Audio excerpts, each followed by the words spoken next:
విషయమై విరమచిల్లుచున్నది.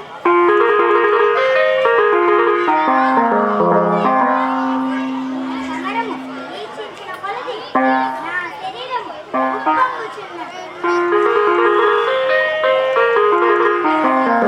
ఏమి మహానందము, ఏమి మహోత్సాహము, మన ఇంతటి పార్యవస్యము ఎంతటి భాగ్యశాలికి లభించునో కదా.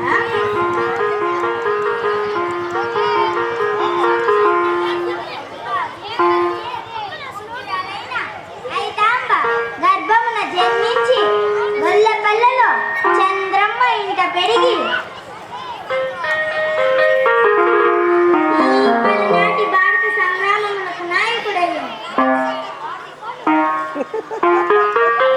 విశ్వశాంతిని కాంక్షించి తదితరాలుగా వచ్చు కులమత ద్వేషాలను కూకటి వేళ్లతో ప్రకల్చి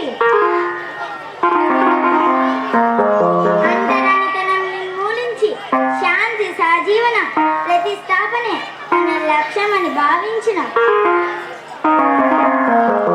నా తండ్రి గారైన బ్రహ్మనామాచ్యులు పలుమారులు సంధికి ప్రయత్నించాను.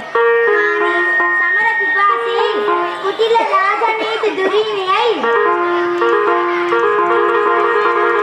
అన్నదమ్ముల మధ్య ఆరని చిచ్చు రగిల్చి ఏక పలనాటి శాఖలు చేసిన